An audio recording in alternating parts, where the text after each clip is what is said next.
มตัสสะเตทัสสะอันตรายทั้งปวงอย่าได้มีแก่ข้าพเจ้าด้วยเดชแห่งบุญนั้นกายเยนะวัจจยวเจตสัมมาด้วยกายก็ดีด้วยวาจาก็ดีด้วยใจก็ดีทางเมปุกมังปะกตังมะยานังจากหน้าติเตียนอันใดที่ข้าพเจ้ากระทำแล้วในพระธรรมธัมโมปฏิคันหาวัจจยันตังขอพระธรรมจงงดซึ่งโทษร่วงเกินนานๆสารังตะเรสังวริตุงวัฏัมเมเพื่อการสำรวจระวังในพระธรรมในการต่อไปอันธรรมยังสังขานุสตินยังกโรมะเสสุปฏิปันโนภะคะวะโตสาวกสังโฆทรงสาวกของพระผู้มีพระภาคเจ้าหมู่ใดปฏิบัติดีแล้วผู้ชุปฏิปันโนภะคะวะโตสาวกสังโฆทรงสาวกของพระผู้มีพระภาคเจ้าหมู่ใดปฏิบัติตรงแล้วญาณปฏิปันโนภะคะวะโตสาวกสังโฆทรงสาวกของพระผู้มีพระภาคเจ้าหมู่ใดปฏิบัติเพื่อรู้ธรรมเป็นเครื่องออกจากทุกข์แล้วสามีจิปฏิปันโนภะคะวะโตสาวกสังโฆทรงสาวกของพระผู้มีพระภาคเจ้าหมู่ใดปฏิบัติสมควรแล้วญาติทางได้แก่บุคคลเหล่านี้คือจัตตาริปุริสายุคานิอัตถปุริสาภูคลาผู้แห่งบุรุษสี่ผู้นักเรียงตัวบุรุษได้แปดบุรุษเอสะภะคะวะโตสาวกสังโฆนั่นแหละทรงสาวกของพระผู้มีพระภาคเจ้าตามปุณยโยเป็นสมควรแก่สักการะที่เขานำมาบูชาพระปุณยโยเป็นสมควรแก่สักการะที่เขาจัดไว้ต้อนรับทักขิณยโยเป็นผู้ควรรับทักษิณาทานอัญชลีกรณิโยเป็นผู้ที่บุคคลทั่วไปควรทำอัญชลีอนุตตรังบุญญาเขตังโลกัสสาติเป็นเนื้อนาบุญของโลกไม่มีนาบุญอื่นยิ่งกว่าดังนี้24นาทิเมสรณังอัญญังสังโฆเมสรณังวรังสรณะอื่นของข้าพเจ้าไม่มีพระสงฆ์เป็นสรณะอันประเสริฐของข้าพเจ้าเอเตนะสัจวัชเชนะวันเทยังสาธุสาสเนด้วยการกล่าวคำสารนี้ข้าพเจ้าเพิ่งเจริญในพระศาสนาของพระศาสดา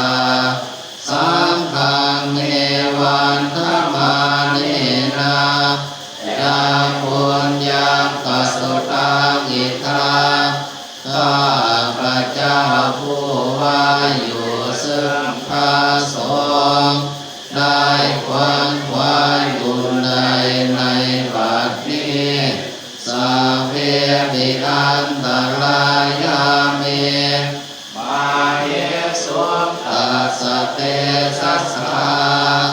อันตรายทั้งปวงอย่าได้มีแก่ข้าพเจ้าด้วยเหตุแห่งบุญนั้นอาเยนวาจายุเตตัสสวาด้วยกายก็ดีด้วยวาจาก็ดีด้วยใจก็ดีสังเกตอุกมังปะกตังมยายังตามหน้าที่เรียนอันใดที่ข้าพเจ้ากระทำแล้วไม่พักสงสังโฆปฏิฆานาตัวจยัตตังขอพระสงฆ์จงงดสุนโทษร่วงเกิดอันนั้นการันตะเรสังวริตงวัดสังเกตเพื่อการสำรวมระวังในพระสงฆ์ในการต่อไป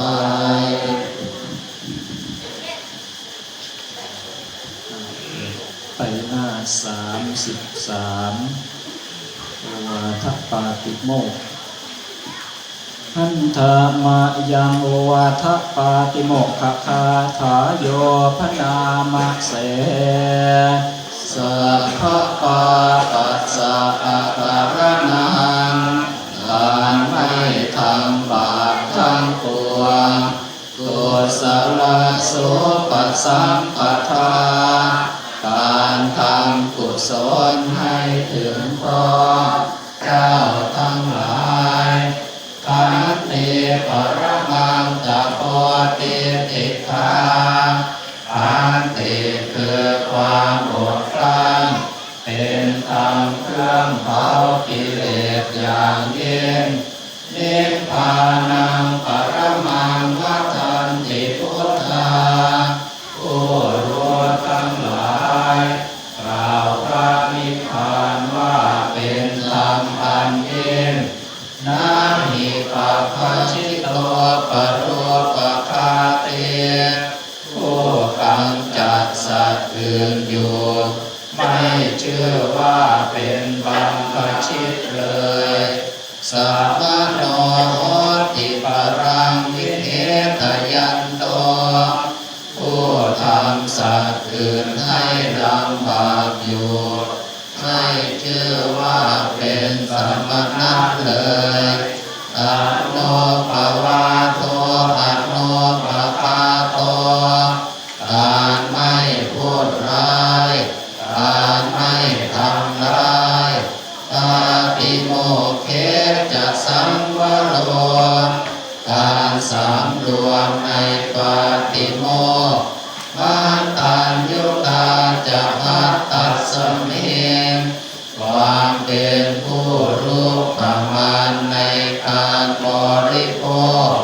ปันตัญจะสยนาสนังการนอนการนั่งในที่อันสงัดอาทิติเตจะอายุโคความมันประกอบในการทำจิตให้เย็นเอตังพุทธานาสาสนังทำรูปอย่างนี้เป็นคำสั่งสอนของพระพุทธเจ้าทั้งหลายไปหน้า38ปรุงสังขารมนุษย์เราเอ๋ยเกิดมาทำไมนิพพานมีสุขอยู่ใหญ่ไม่ไปตัณหาหน่วงหนักหน่วงชักหน่วงไว้ฉันไปไม่ได้ตัณหาผูกพันห่วงนั้นพันผูกห่วงลูกห่วงหลานห่วงทรัพย์สริงการจงสละเสียเถิดจะได้ไปนิพพานข้ามพ้นทุกข์สาวยามหนุ่มสาวน้อยหน้าตาแช่มช้อยงามแล้วทุกประการแก่เท่าน้ำยานแต่ล้วนเครื่องเม็ดเอ็นใหญ่900เอ็นน้อย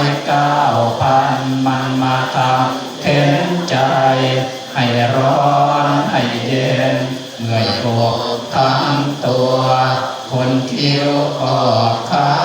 วในตาก็มัวเส้นผมบนหัวดำแล้วกลับงอกหน้าตาเว้าบอกดูหน้าบาดเสียจะลุกก็โอยจะนั่งก็โอยเหมือนดอกไม้โรยไม่มีเกสรจะเข้าที่นอนคือสอนภาวนา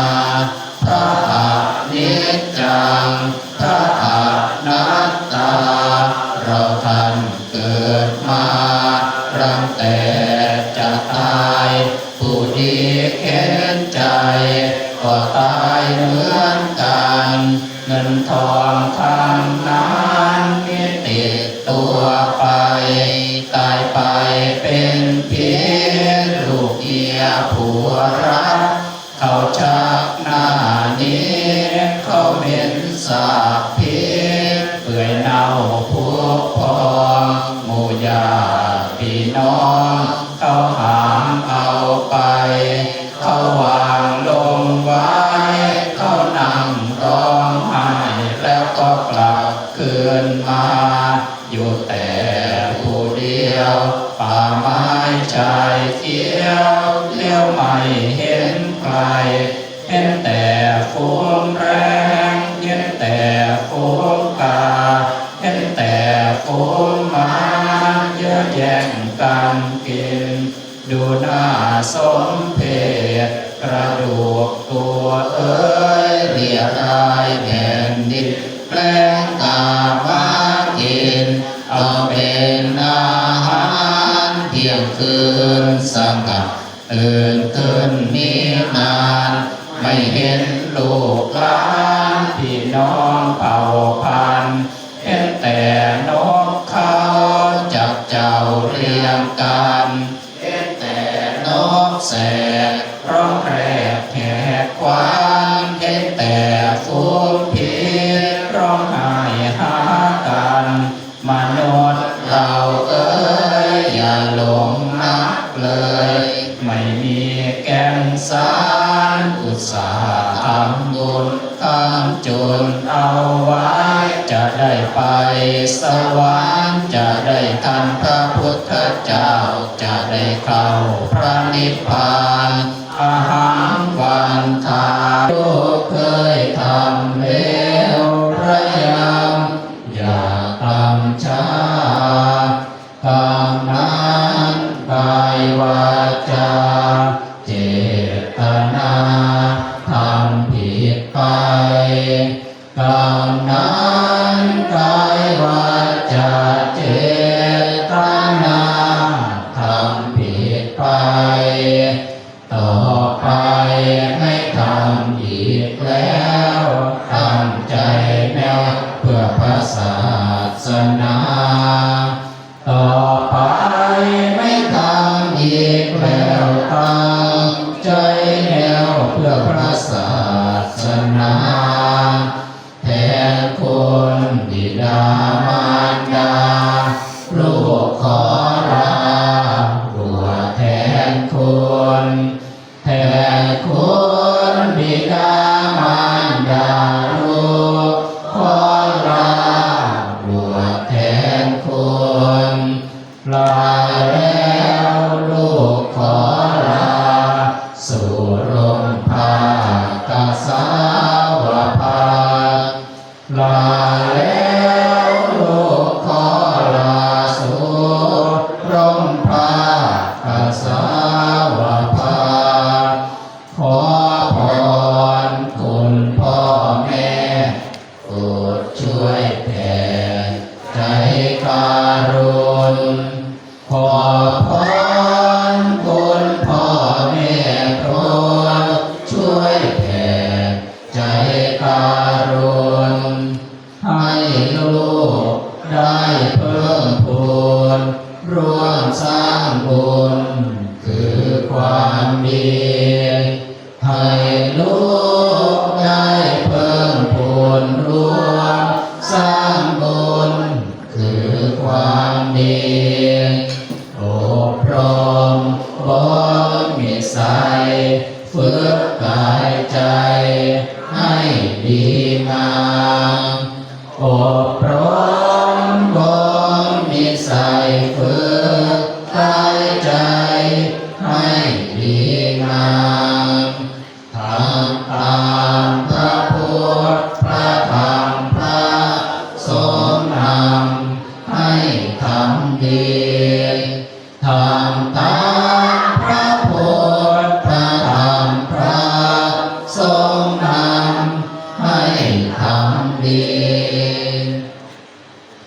แม่สละสวยสละสาวพระอุ้มทองแม่ไม่ร้องแม่ไม่บ่นแม่ทนได้แม่เฝ้าถนอมจนทันแก่แม่เต็มใจจะหาใครเหมือนแม่แท้ทุกคนครบ10 เดือนเคลื่อนคลอดรอดชีวิตแม่ใกล้ชิดลูกน้อยคอยฝึกฝนแม่ลำบากอย่างไรใจแม่ทนสายเลือดคนเจ้าแม่กลั่นปันลูกอินแม่พ้องเรียนพ้องไรนี่ไม่ผ่านแม่สงสารห่วงลูกยากว่าทรัพย์สินแม่เหกล่อมยามนิทราเป็นอาเจียนแม่ไม่เพียงแม่ไม่พันทุกวันมายามลูกสุขแม่สุขสมอารมณ์ชื่นยามลูกคืนแม่คงพระคงกว่ายามลูกไข้แม่อดนอนร้อนอุรายามลูกยาอับโชคแม่โศกใจถ้าลูกหิวแม่หิวกว่าน้ำตาร่วงแม่เป็นห่วงดิ้นรนหาเอามาให้แม่อดหมดข้าวปลาไม่ว่าไรแม่สละได้โลกอิ่มแท้แม่ทนเอาใครไหนเล่าเฝ้าอบรมบ่มนิสัยแม่เติบใหญ่ไม่ท้อถอยคอยนั่งเฝ้าพระคุณเลิศลูกโศกสันช่วยบรรเทาให้ไหนเรารักมันแท้แม่ฉันเองงานวันเกิดยิ่งใหญ่ใครคนนั้นฉลองกันในกลุ่มผู้รุ่มร้องร้องหลาบยศสรรเสริญเพลินทนองวันเกิดทรงชีพสั้นเร่งวันตายอีกมุมหนึ่งซึ่งเงาหน้าเศร้าแท้หญิงแก่นั่งน้อยและคอยหายโอ้วันนั้นเป็นวันอันตรายแม่คลอดสายโลหิตแทบพลิกชนวันเกิดลูกเกิดคล้ายวันตายแม่เจ็บท้องแท้เท่าไรก็ไม่บ่นแม่อุ้มท้องกว่าจะคลอดรอดเป็นคนเติบโตจนบัดนี้นี่เพราะใครแม่เจ็บเจียนขาดใจในวันนั้นก็เป็นวันลูกฉลองการผ่องใสได้ชีวิตแล้วก็ลดละเริงใจลืมผู้ให้ชีวิตอานิจจาฉะนั้น เราเรียกกันว่าวันเกิดวันผู้ให้กำเนิดจะถูกกว่าคำอวยพรที่เขียนควรเปลี่ยนมาให้มารดาคุณเป็นสุขจึงถูกเทียนเลิกจัดงานวันเกิดกันเถิดนะควรที่จะคุกเข่ากราบเท้าแม่ระลึกถึงพระคุณอบอุ่นแด่อย่ามัวแต่จัดงานประจานตัว ต่อไปสมาทานกรรมฐานทำไปนะว่าตามอุกาสะอุกาสาณโอกาสบัดนี้ข้าพเจ้าขอสมาทานเอาซึ่งพระกรรมฐานขอคณิกะสมาธิอุปจารสมาธิอัปปนาสมาธิและวิปัสสนาญาณขอจงมาบังเกิดขึ้นในขันธสันดานของข้าพเจ้าจะตั้งสติกำหนดไว้ที่ลมหายใจเข้าออกลมหายใจเข้ารู้ลมหายใจออกรู้3 หนและ 7 หน100 หนและ1,000 หนด้วยความไม่ประมาทตั้งแต่บัดนี้เป็นต้นไปเถิดต่อไปตั้งใจนั่งสมาธิภาวนานั่งขัดสมาธิขาขวาทับขาซ้ายมือขวาทับมือซ้ายถ้าใครไม่ถนัดจะนั่งพับเพียบก็ได้ไม่คุยกันนะใครคุยกันเป็นบาปรบกวนคนอื่นที่เขากำลังทำสมาธิเป็นบาปทั้งนั้น